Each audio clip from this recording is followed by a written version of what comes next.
Hey, what's up dude? Conduire aux États-Unis, partie 2. Dans la précédente vidéo, je t'ai expliqué des différences de conduite que tu peux trouver entre les routes américaines et les routes françaises.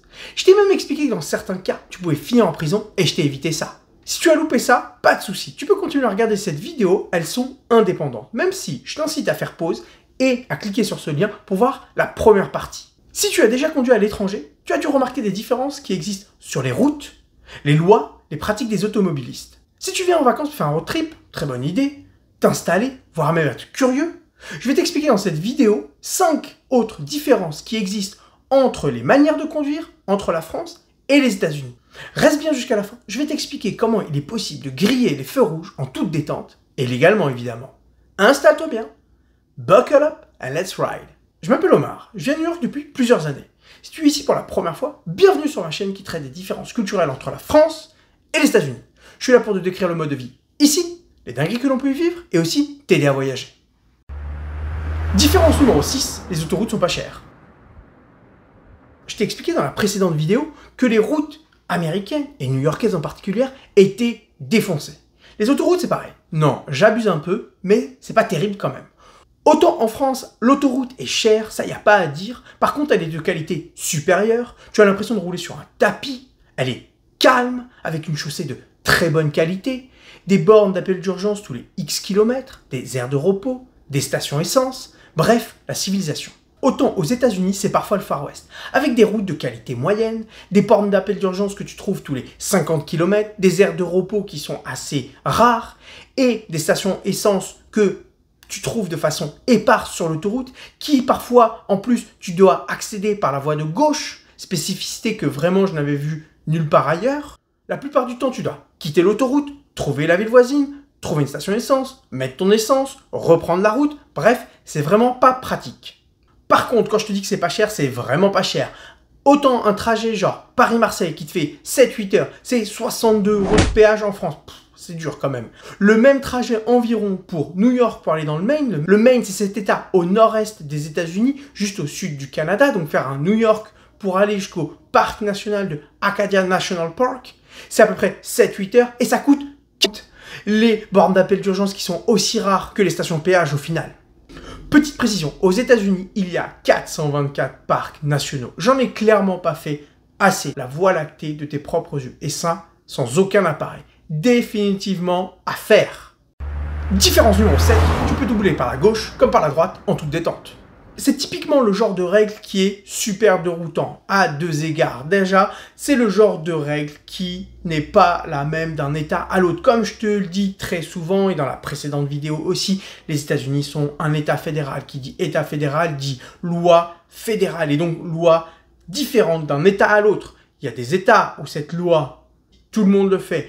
Typiquement aussi, c'est aussi déroutant car en France, c'est une loi qui est plutôt bien respecté. Tu vois pas souvent des gens, en tout cas sur l'autoroute, te doubler par la droite. Généralement, les gens arrivent par ta gauche. Si tu es sur la voie de gauche et que tu es un peu lent, par contre, là, tu vas te prendre un klaxon ou un appel de phare. Ça, c'est garanti en France. Autant aux États-Unis, ça ne va jamais t'arriver. La personne va rester patiemment un peu derrière toi et sinon, va te doubler par la droite, tout simplement. Tu comprends maintenant pourquoi tu peux accéder à des stations essence sur l'autoroute par la voie de gauche ou voire même des sorties d'autoroute par la voie de gauche, chose que je n'ai, je pense, jamais vu en France et j'ai pas mal conduit. Donc fais bien attention, quand tu changes de voie, tu vérifies bien dans tes rétroviseurs, car aux États-Unis, ça peut débouler des deux côtés. 8e différence, les HOV lines. HOV, ou plutôt en bon françois, les HOV pour High Occupancy Vehicles. Ce sont des voies de covoiturage que tu trouves près des grandes agglomérations type New York, Los Angeles, San Francisco, Miami, peut-être bien Chicago, je suis pas sûr pour celle-là. C'est en gros des voies qui sont réservées pour le covoiturage. Donc généralement, il faut être 3 voire 2 personnes dans la voiture. Je sais pas si tu sais, mais il y a plus de voitures que d'habitants aux États-Unis. Donc c'est vraiment des voies qui sont faites pour le covoiturage pour ainsi réduire le nombre de voitures qu'il y a sur l'autoroute. On va dire une petite portée écologique, mais je pense que c'est surtout aussi pour réduire, on va dire, le trafic et qu'il y ait moins d'embouteillage. Donc en fait, ces voies-là sont réservées pour 2 à 3 personnes vivantes. J'ai bien dit vivantes. On va pas faire comme ce type de 62 ans dans l'Arizona qui avait pour passager non pas un chien, non pas un chat, non pas un alligator, non pas une poupée gonflable, comme c'est arrivé parfois, mais lui, il avait un cadavre. Think you can use the HOV lane with Skeletor riding shotgun? You're dead wrong. Riding shotgun dans une voiture, en fait, c'est être à la place du passager. Avant, comme on dit en français, c'est être à la place du mort. Si tu veux des expressions purement américaines, pas celles que tu n'apprendras jamais à l'école, que parfois tu entendras dans certaines séries, fais-moi signe, je te ferai des vidéos là-dessus. Différence numéro 9, les limitations et les excès de vitesse.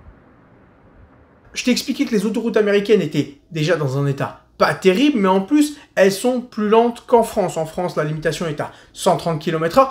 Alors, encore une fois, les États-Unis sont un pays fédéral. Non, ça n'a pas changé depuis tout à l'heure.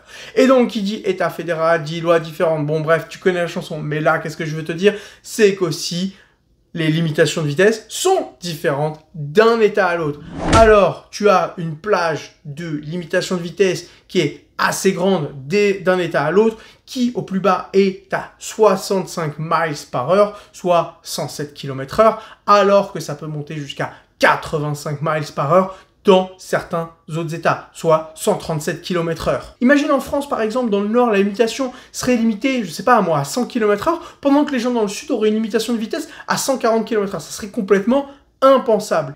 Par contre, les gens ne suivent pas trop les limitations de vitesse. Par exemple, à New York, dans l'état de New York, c'est limité à 65 miles par heure. Je n'ai jamais vraiment vu quelqu'un rouler à cette vitesse-là. En gros, il y a un peu une règle tacite qui veut que du moment que tu es dans le flow des voitures, ça ne pose pas vraiment de problème. Genre 10 miles au-dessus, c'est complètement toléré. Tu peux croiser la police, il n'y aura aucun problème. Attention, je ne t'incite pas du tout à ne pas respecter les lois. Je t'explique juste la pratique qu'il y a ici.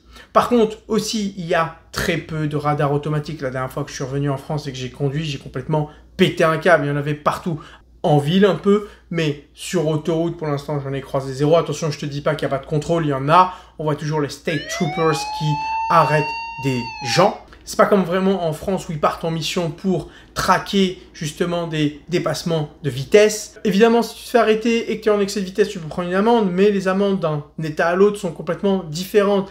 Autant dans le Tennessee, l'amende est limitée maximum à 50 $. J'ai bien dit 50 $. C'est complètement abusé. Autant dans certains autres États, les amendes se chiffrent en plusieurs milliers de dollars. À l'inverse, c'est aussi abusé. Mais attends, c'est pas fini. Qu'est-ce qui arrive après? La cerise sur le gâteau? Non, tu me vois toujours pas venir? La prison, évidemment. Par exemple, dans l'Ohio, là j'ai pris un exemple au hasard, ça dépend vraiment des États. Dans l'Ohio, si tu prends 3 prunes dans la même année, un juge peut t'envoyer en prison. Bam, direct.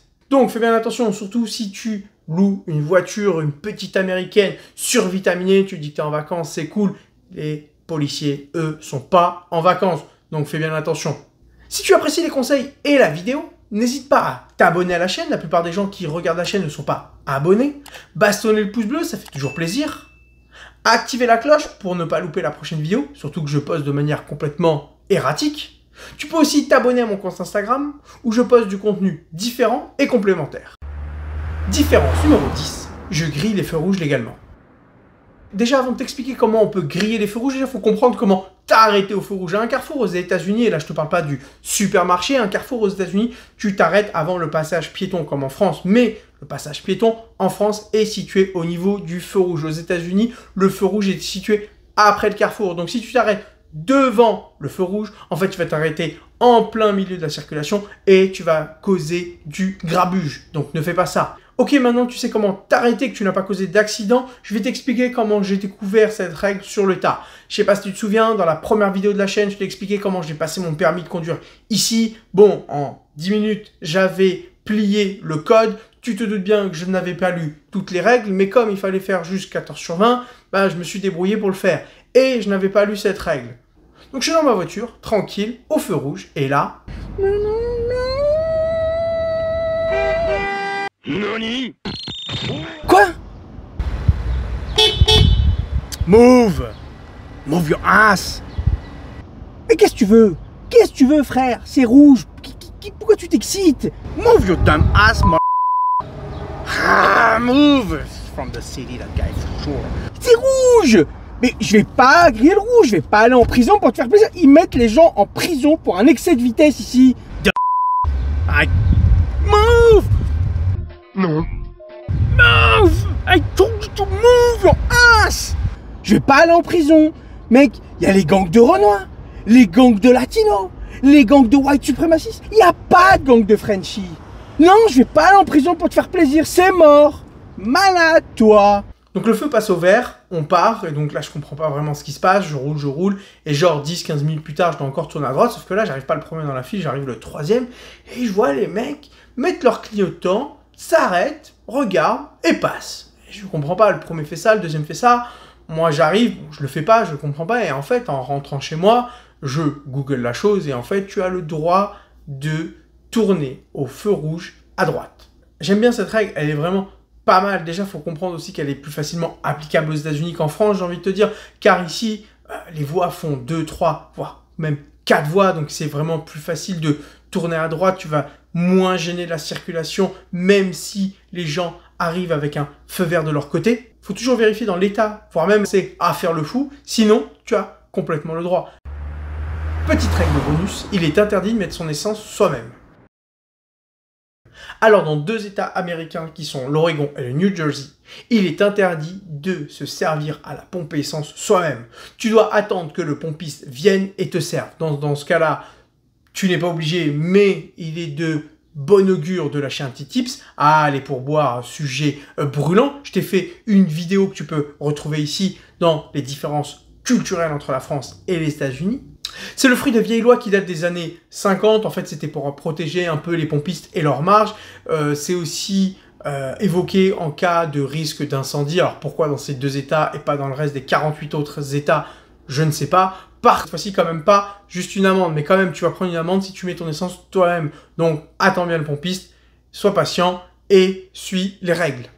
Bon, j'ai pas mal évoqué la prison dans ces 2 vidéos. Quand tu croises un bus scolaire qui déploie son panneau stop, quand tu es en grand excès de vitesse, quand tu accumules les prunes sur une même année. Bon, ce sont des peines maximales qui vraiment reflètent le fait que si tu t'es comporté, tu vas pas aller en prison aussi facilement. J'abuse un petit peu, mais c'est prévu par la loi. Et sache que le système carcéral américain est un système beaucoup plus dur qu'aux États-Unis. On met les gens en prison beaucoup plus facilement qu'en France et qu'en Europe. Donc c'est une chose à savoir. Il faut vraiment quand même faire attention et pas jouer avec les règles. Ça, c'est une chose vraiment très américaine.